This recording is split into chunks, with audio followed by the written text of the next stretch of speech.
오늘 이미 설교의 주제나 결말은 제목 속에 다 포함되어 있어요. 인생을 의지하지 말라. 이 제목 속에 모든 게 다 녹아져 있는데 도대체 인생을 의지하지 말라는 말이 무슨 뜻일까? 그것을 오늘 좀 구체적으로 3단계에 걸쳐서 말씀을 보도록 하겠습니다. 오늘 본문 첫 절 12절을 좀 보죠. 12절을 보시면 이제 16절까지 제일 많이 등장하는 단어가 모든이라는 단어입니다. 모든. 보세요. 대저만군의 여호와의 날이 모든 교만한 자, 그리고 쭉 13절을 건너가서 보니까 또 레바논의 높고 높은 모든 백향목, 또 바산의 모든 상수리 나무, 모든 높은 산, 모든 솟아오른 언덕, 또 모든 배, 또 쭉 내려가서 다시스의 모든 배와 모든 아름다운 조각물의 이 말이니, 여러분 대충 헤아려 봐도 모든이라는 단어가 모두 몇 번 나옵니까? 9번 등장을 해요. 근데 사실 여기 해석을 빠뜨린 부분이 하나 있습니다. 12절 중간에 보면 자고한 자라는 표현이 있죠. 그 앞에 모든이라는 수식어가 들어가야 해석이 옳게 됩니다. 그리고 보면 모든이라는 이 수식어가 이 짧은 두세 구절 문장 안에서 무려 10번이 등장을 해요. 10번. 원래 정상적인 문장이나 문법의 형태는 같은 단어를 수식어로 똑같이 쓰질 않습니다. 표현을 다 달리하죠. 그게 좋은 문장 아니겠어요? 그런데 오늘 이 본문에서는 모든이라는 수식어를 번역되지 않는 부분까지 합해서 무려 10번을 수식했어요. 이제 그 이유를 조금 이따가 말씀을 드리겠는데 12절 앞부분을 좀 볼까요? 대저 만군의 여호와의 날이, 그래서 여호와의 날. 여러분, 여호와의 날을 그 당시 사회적인 통념상 유대인들은 어떻게 이해를 했을까? 하나님의 백성들은 어떻게 이해를 했을까? 그걸 먼저 알아야 되겠죠?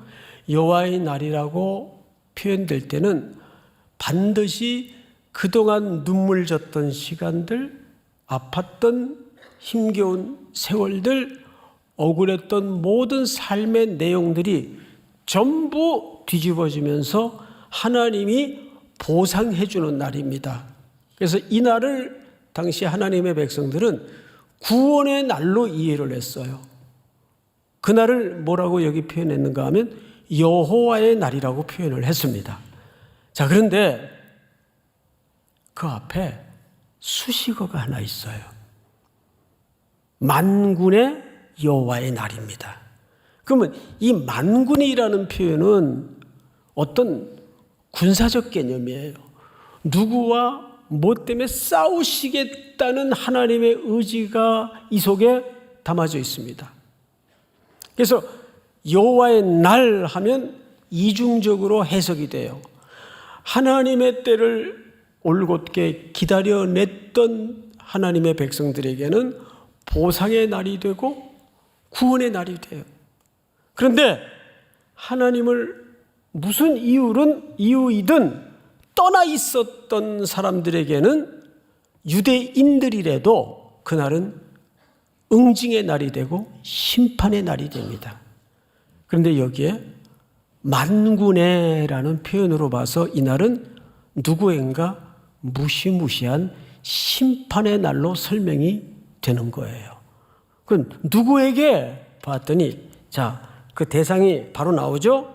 모든 교만한 자와 거만한 자와 자고한 자에게 이 말이니. 자, 앞을 좀 보십시다. 여기 하나님이 지금부터 칼을 빼어들어서 만군의 여호와의 날에 임하실 것인데 교만한 자, 거만한 자, 자고한 자에게 임할 거란 말이에요. 그들과 싸울 거란 말이에요. 자, 그들은 어떤 사람들일까요? 바로 22절에 오늘 말씀의 제목처럼 너희는 인생을 의지하지 말라. 이게 오늘 말씀의 총체적 결론이란 말이에요. 그러면 여기서 교만한 자, 자고한 자, 거만한 자는 뒤집어 얘기하면 누구를 의지하고 삶을 살았던 사람들을 총칭할까요? 인생을 의지하고 삶을 살았던 모든 사람들을 총칭하는 표현입니다. 다시 말해서 성경에서 말하는 자고한 자, 교만한 자, 거만한 자는 뭐 잘난 체하고 자기 혼자 잘난 줄 알고 이런 태도를 가진 단순한 개념이 아니에요. 성경에서 적어도 교만하다, 거만하다, 자고하다 할 때는 모든 삶의 문제를 자기가 책임지고 자기 힘으로 살겠다는 모든 의도와 시도를 하는 전부를 교만한 자, 거만한 자, 자고한 자라고 설명을 합니다. 제가 여러분들에게 설교 시간에 아주 그리고 자주 반복해서 질문하는 내용이 있죠. 결국 우리 삶의 문제 모든 사건이나 사람들에 대한 일들을 만나보면 하나님은 결국 한 가지 질문을 해요. 너 네 힘으로 살래? 내 힘으로 살래? 그거 외에는 다른 질문이 없어요. 네가 연봉이 얼마냐? 대기업에 다니느냐? 중소기업에 다니느냐? 그런 기준은 하나님 앞에 없어요. 그건 세상 사람들이 놓는 기준입니다. 하나님은 누구에게든 한 가지밖에 묻지 않아요. 너 그 문제, 그 절박한 문제, 너 네 힘으로 할래? 내 힘으로 할까? 결국 이거 하나 묻는 거예요. 인생을 의지하지 말라는 속에 그 하나님의 질문이 다 들어져 있습니다. 자, 그런데 인간은 세 단계에 걸쳐서 자기를 의지합니다. 자, 볼까요? 13절을 보세요. 또 레바논의 높고 높은 모든 백향목과 바산의 모든, 이 바산은 굉장히 기름진 땅이라서 여기서 소를 키우면 소들이 전부 살이 쪄요. 그래서 성경에도 보면 바산의 살진 소라는 표현이 등장하는 이유가 이 땅이 너무너무 초목이 푸르고 짙고 기름지기 때문입니다.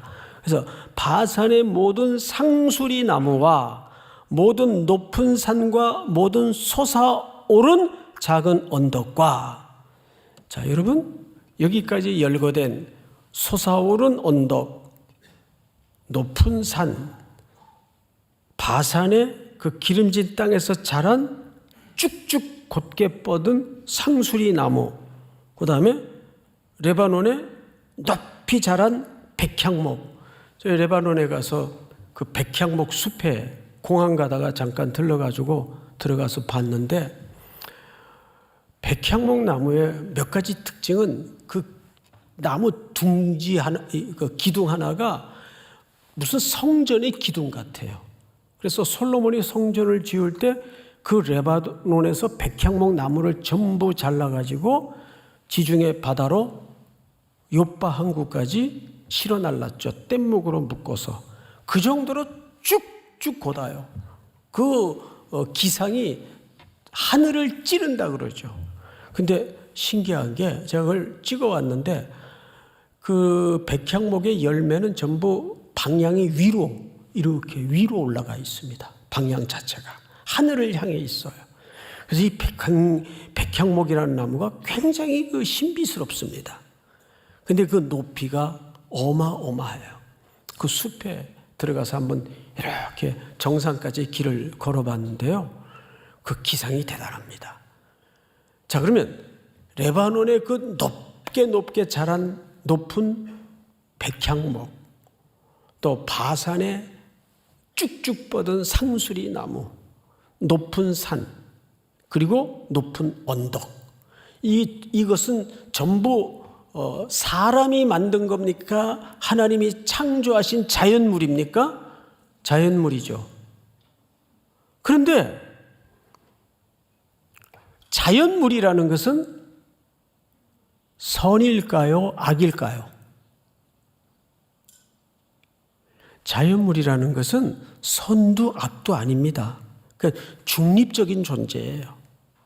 그것이 어떻게 쓰여지냐가 문제지, 그 자체는 그냥 피조물인 창조된 물질 세계일 뿐이에요. 맞죠? 그런데 여기에서 이 이사야가 시적인 표현을 썼어요. 이사야는 이사야서 곳곳에 시적인 표현을 많이 사용했는데 여긴 특별히 이 부분을 문예적으로 읽어야 됩니다. 어떻게? 하나님의 창조된 피조물 가운데 주로 높은 것만 여기 열거했어요. 높은 산, 높은 언덕, 높은 나무, 높은 상수리, 백향목. 그러니까 피조된 창조물이라도 하나님이 문학적으로 뭘 경고한 건가 하면 하나님보다 높은 것은 모든이라는 말을 10번씩 써가면서 강조하고 싶었던 것이 뭐냐면 어떤 것도 예외일 수 없다. 상징적인 메시지예요. 어떤 높은 것도 이 땅에서는 하나님보다 높은 것이어서는 안 돼요.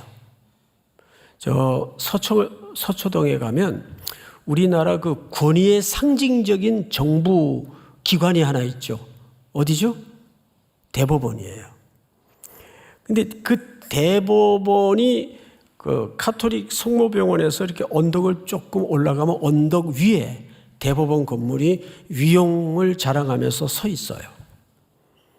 근데 그 주변에는 어떤 원칙이 있는지 아세요? 저도 뭐 안 지가 얼마 안 되는데 대법원 건물보다 높은 게 있어서는 안 돼요. 건축물을 할 때.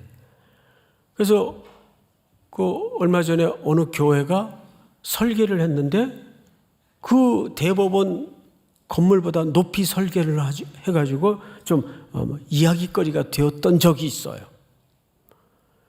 이게 하나의 상징적인 거죠. 그렇듯이 하나님이 여기서 레바논의 백향목, 그 높다 그 말이에요. 바산의 상수리 나무, 곧게 뻗은 나무라 그 말이에요. 그 다음에 높은 산, 높은 언덕, 어떤 것도 높이를 자랑하면서 이 땅에 그냥 중립적인 존재인 피조 세계를 통해서 어떤 것도 하나님보다 높아져서는 안 된다는 그림 언어로 그렇게 설명하는 거예요. 성경을 잘 보세요. 15절. 모든 높은 망대와 모든 견고한 성벽과. 자, 여러분, 망대와 성벽은 하나님이 만든 겁니까? 인간이 만든 겁니까? 인간이 만든 거예요. 첫째는 자연 세계를 통해서 어떤 것도 하나님보다 높아서는 안 된다고 메시지를 던졌고, 두 번째는 인간이 만든 구조물들이에요. 건물들이죠. 자, 성벽과 또 뭐라고 되어 있죠? 망대. 성벽과 망대라는 것은 하나의 도시를 이미 성을 쌓아서 형성하고 있다는 뜻이 됩니다. 그러면 이 땅에 인류의 역사 속에 이런 건축물들의 그 시작된 동기가 뭔가를 성경을 통해서 좀 봐야 될 텐데 우리 창세기 4장을 좀 띄워주세요. 제가 좀 읽겠습니다. 가인이 동생을 죽이죠. 살인자가 돼요. 그리고 하나님 앞에서 쫓겨납니다. 쫓겨서 어디로 갔는가 하면 에덴 동쪽 노 땅에 거주하더니, 에덴 동쪽 노 땅에 거주하더니 아내와 동침함에 그가 임신하여 에녹이라는 아들을 낳습니다.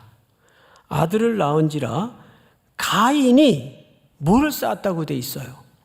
성을 쌓았다고 돼 있어요.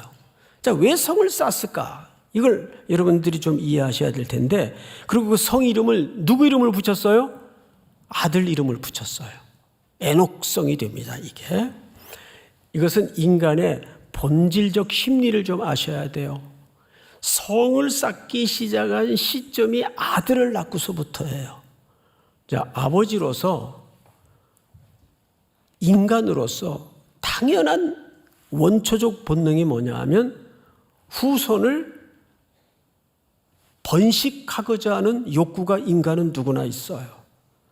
자, 그런데 어느 날 하나님이 에녹이라는 아들을 주셨는데, 이 아들을 통해서 후손이 계속 이어지기를 바라고, 또 자기의 남은 시간과 자녀들의 안위를 위해서 뭘 쌓기 시작했는가 하면 성을 쌓기 시작했어요. 누구도 이제는 우리 후손과 우리 집안을 함부로 공격하거나 우리 자손의 후계가 끊어지는 것에 대해서 이거는 우리가 책임지자.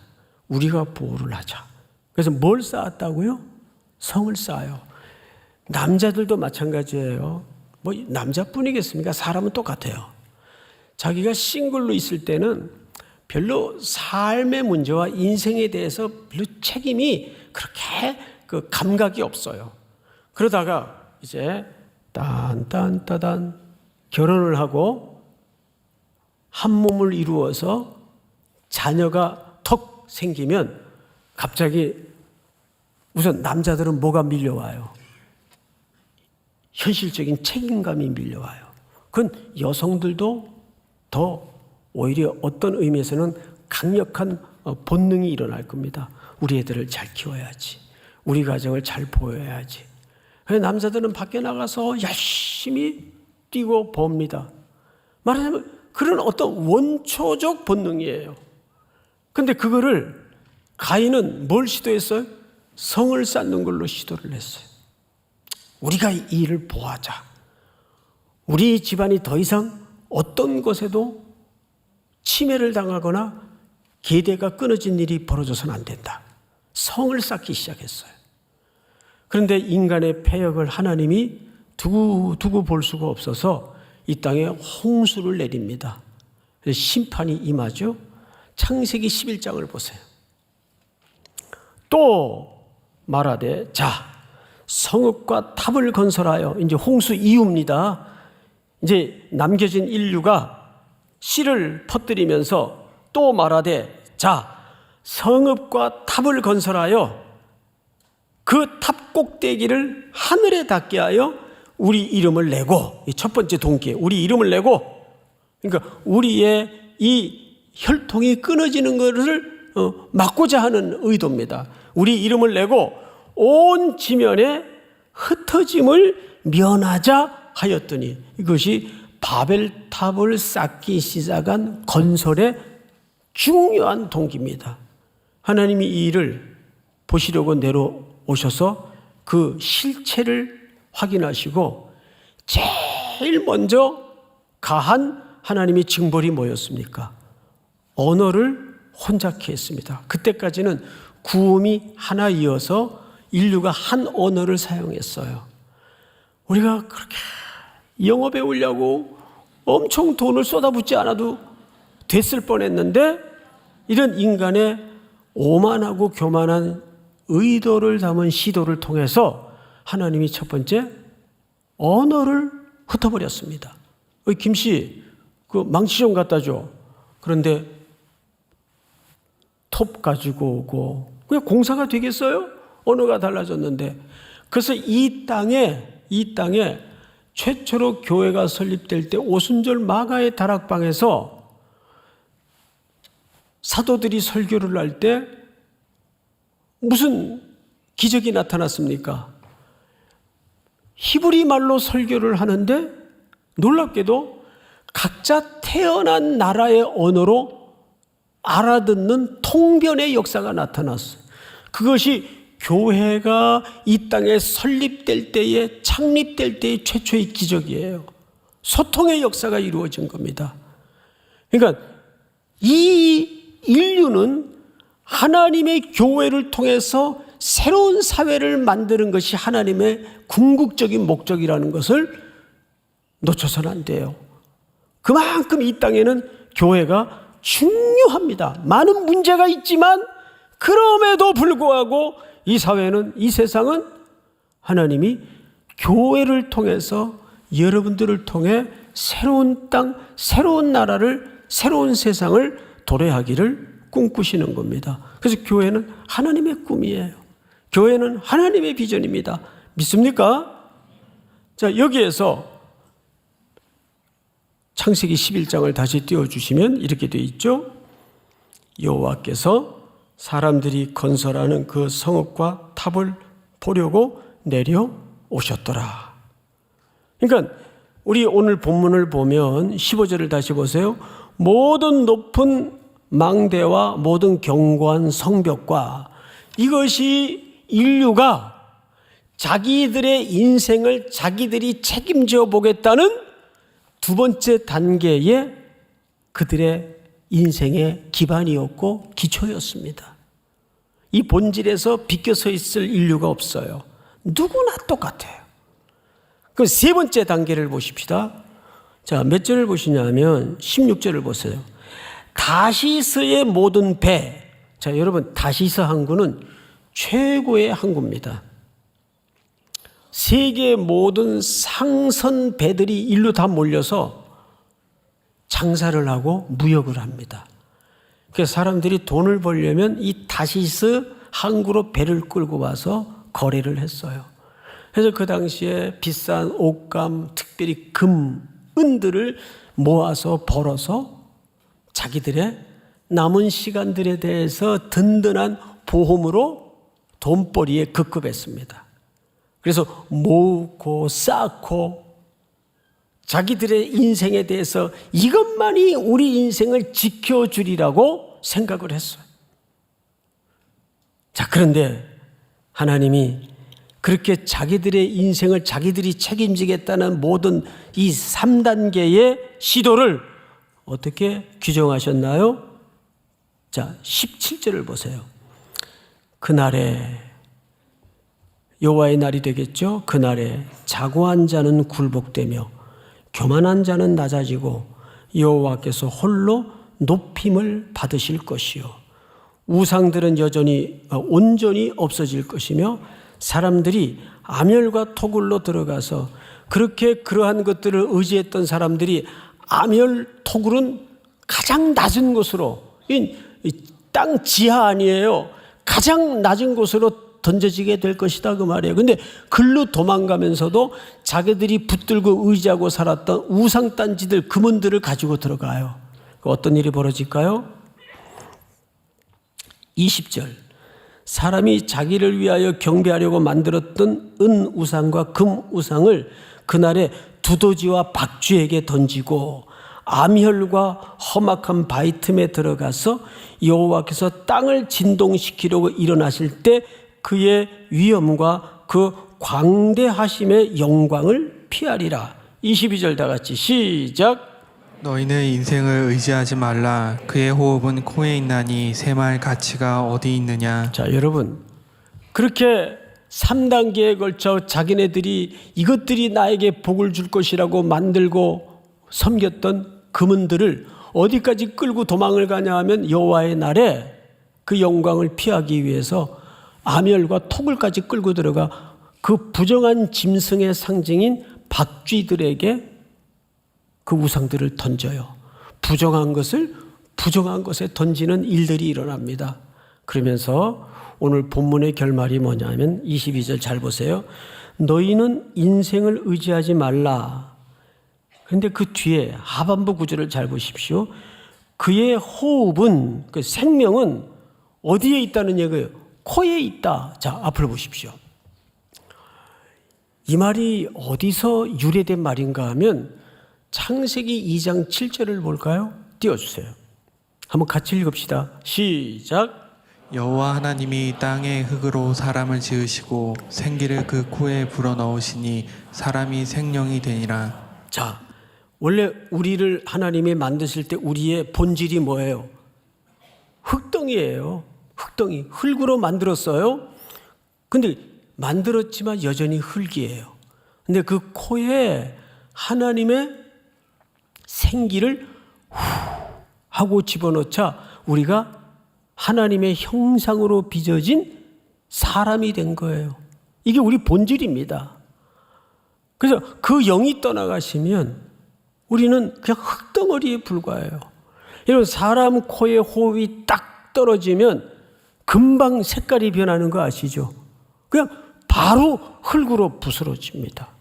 그러니까 인간의 목숨이 얼마나 간단하냐면 대단하기도 하지만 간단하기도 해요. 하고 숨을 들이마셨다가 후 하고 내뿜어야 살아요. 들이마셨다가 내뿜지 못하면 그걸 돌아가셨습니다라고 얘기를 하는 거예요. 그 돌아가신 거예요. 그걸로 존재가 끝나는 거예요. 이 땅에서는. 저는 수많은 죽음을 마주하면서 이 냉엄한 현실을 많이 경험했어요. 사람이 참 간단해요. 그래서 저도 이제 토요일 같은 때는 이제 설교 준비 늦게 하고 목양실에 딸린 방에서 잠깐 눈을 붙이거든요. 그 잘 때 가끔 무슨 생각을 하냐 하면 어쩌면 이 잠듦이 마지막 시간일 수도 있다. 그렇습니까? 안 그렇습니까? 이 주일날 예배 드리러 왔더니 목사님이 재수없는 소리 한다. 그런 의미, 이 현실을 얘기하는 거예요. 현실을. 예? 그럴 수 있잖아요. 그래서 이제 잠이 들어요. 그러면 여러분, 꼭 제 경우를 굳이 빌리지 않더라도 옆에 잠든 사람 한번 보세요. 메롱해도 몰라요. 예? 그건 뭐죠? 죽은 거이긴 죽은 거. 앞에서 별 장난을 해도 몰라요. 죽은 거이 죽은 거. 그런데 아침에 하나님이 눈을 뜨게 해요. 그러면 오늘도 하나님이 내게 새 생명을 주셨구나. 그러면 그런 영적인 깨달음이 막 밀려오는 순간에 이부자리에서 일어나기 싫어가지고 꾸물럭거려요? 있을 수가 없는 일이에요, 그거는. 예? 그래서 저는 지금까지 한 번도 아침에 눈을 뜨면 이렇게 비비 꼬고 틀면서 일어난 적이 없어요. 벌떡 일어나요, 벌떡. 깜짝 놀래가지고, 아유, 하나님께서 오늘도 내게 새 날 주셨구나. 놀랄 일 아니에요? 예? 깜짝 놀랄 일이지. 얼른 일어나야지. 얼른. 어디 이불 속에서 꾸물럭거려요. 예? 내일부터 한번 생각해 보세요. 우리 삶에서 매일 반복되어 일어나는 이 사이클 가운데 영적으로 깊이 묵상을 해보면 신묘막측한 하나님의 메시지가 많습니다. 잠잘 땐 이제 오늘 네 수고가 다 했다. 쉬어라. 죽는 거예요, 그냥. 예? 잠들면 죽는 거예요, 그냥. 근데 또 아침에 하나님이 생명을 주셔서 눈을 뜨게 하고 내가 코에 호흡이 아직 있구나. 그런데 꾸물럭거려요? 벌떡 일어나야지, 벌떡 일어나야지. 그래서 돌아다니면서 놀더라도 그날이 얼마나 내 인생에 환희스러운 날입니까? 그래서 오늘 성경 기자가 뭐라 그래요? 호흡은 코에 있나니 새말 가치가 어디 있느냐? 그 새말 가치가 어디 있냐라는 질문은 뭐예요? 네 생명이 누구 손에 있냐 그 뜻이에요. 누구 손에 있어요? 하나님 손에 있어요. 그런데 우리가 자기를 믿고 자기가 벌어놓은 거 믿고 자기 그 직장을 믿고 이상하게 우리 기독교인들마저 이 인생에 대한 인간에 대한 이해와 가치가 너무 속상해요. 직장 없는 사람, 연봉 적은 사람 이런 사람들은 그냥 사회에 루저 취급당하는 이런 풍토에 크리스찬들이 똑같이 쫓아다녀요. 가끔 가다가 무슨 결혼정보회사 광고가 툭툭툭 자꾸 올라와요. 그래서 이게 뭔 내용이 뭔가 하고 제가 열어봤어요. 그래서 그 질문을 따라서 한 번씩 다 해봤어요. 아니 내가 무슨 딴 마음이 있어서 한 게 아니에요. 에? 그랬더니 거기 무슨 한우 등급처럼 뭐 등급이 매겨지더라고 그 끝에. 근데 그 등급의 모든 100%의 기초와 기준이 이 땅의 물량적인 기초예요. 어떻게 사람의 평가를 연봉에 따라서 사람을 평가하냔 말이에요. 예? 못나면 못난 대로, 약하면 약한 대로 그 존재 자체가 누구의 형상대로 지음받은 거예요? 하나님의 형상대로 지음받은 존귀한 인간인데 우리가 그 감각을 기독교인으로서 잃어버리면 안 돼요. 그래서 사람을 대할 때는 정중하게 대해야 돼요. 그게 여러분 그리스도인의 품격입니다. 예? 권위도 못 덤비는 게 뭔지 아세요? 어떤 사람은 세상에 막 쥐락펴락할 수 있는 권위를 갖고 있어요. 그래도 그 권위 가진 사람들이 함부로 못하는 게 품격을 갖춘 사람들을 함부로 못해요. 우리 그리스도인에게 그런 품격이 있어야 됩니다. 믿습니까? 그 배 타는 사람들 있죠? 또 해군들 있지 않습니까? 그분들이 이제 바다에 나가면 보통 짧아야 3개월, 길게는 6개월, 1년씩 있어요. 배에서. 그러면 이렇게 그 거친 바다를 항해하다 보면 반드시 피할 수 없이 만나는 게 뭐죠? 풍랑을 만나요. 막 정말 이 파도가 치면 배가 이렇게 서요. 파도 끝에. 이런 배 타봤어요? 안 타봤으면 말을 하지 마세요. 예? 저는 그런 배를 타보고 죽는 줄 알았어요, 한 번. 어쨌든 그렇게 막 배가 그 어마어마한 군함 같은 것들이 그냥 바다에 떠다니는 낙엽 마냥 그냥 막 이리저리 휩쓸릴 때 안에 모든 쇳덩어리들이 막 다 왔다 갔다 해요. 그러면 서랍 다 쏟아지죠. 막 배 안은 엉망이 되는 거예요. 그때 수병들이, 해군들이, 선원들이 할 수 있는 게 뭔지 아세요? 모르죠? 아무것도 없다는 거예요. 그 배 탄 사람들의 얘기예요. 그때 할 수 있는 게 아무것도 없대요. 딱 하나. 파도가 잠잠해지기를 기다리는 거. 그거 외엔 할 게 없대요. 제가 그 간증인지 뭔지 어디 그 영상을 보고는 그때 우리 그리스도인들은 우리의 그 닻을, 인생의 삶의 닻을 어디에 놔야 될까요? 예수 그리스도. 십자가의 사랑에 그 닻을 걸어야 돼요. 거기에 닻만 걸면, 믿음의 닻을 딱 걸면 세상에 어떤 풍랑이 내 인생을 뒤흔들고 곤두박질 시킬 것 같은 위경을 만나더라도 아무것도 염려하지 말라. 믿습니까? 아무것도 염려할 필요가 없어요. 그래서 성경에서 아무것도 염려하지 말라는 말이 365번 나와요. 그 약속이 매일매일 우리 속에 되새겨져야 된다는 메시지겠죠. 그때 우리가 할 수 있는 일은 주님을 의지하는 일이에요. 여기 인생을 의지하지 말라는 부정적인 결어로 오늘 본문이 잡혔지만 결국 뒤집어 얘기하면 누구만 의지할 수밖에 없다는 거죠? 하나님만, 그리스도의 십자가의 사랑만 우리가 의지할 수밖에 없다는 겁니다. 오늘 이 사보 예배에도 우리 청년들이 각가지 사연과 사정을 가지고 이 자리에 와서 어떤 청년은 막막한 마음으로 이거 어떻게 해야 되나? 이 일이 언제까지 이어질 건가? 정말 처절한 마음으로 완전 분들이 계실 거예요. 아무것도 염려하지 마십시오. 오직 모든 일에 기도와 간구로 너희 구할 것을 감사함으로 하나님께 아뢰라. 왜 감사함으로 아뢰일까요? 그것을 선으로 내 인생에 결말을 주실 그 하나님을 믿기 때문에. 믿습니까? 감사함으로 하나님께 아뢰라. 그리하면 모든 지각에 뛰어난 하나님의 평강이 그리스도 예수 안에서 너희 마음과 생각을 지키시리라. 이 약속이 여러분들의 사는 날 동안 또 한 주에도 계속해서 견고한 믿음의 닻이 될 수 있기를 주의 이름으로 축원하고 축복합니다. 지금은 우리 구주 예수 그리스도의 은혜와 하나님 우리 아버지의 높고 크신 사랑하심과 성령님의 교통하심이 오늘 머리 숙여 경배하는 사랑하고 사랑하는 귀한 우리 3일의 청년들, 성도들, 해외, 군에 멀리 출타해 있는 가족들, 복중의 생명까지 영원토록 함께 있을지어다. 아멘.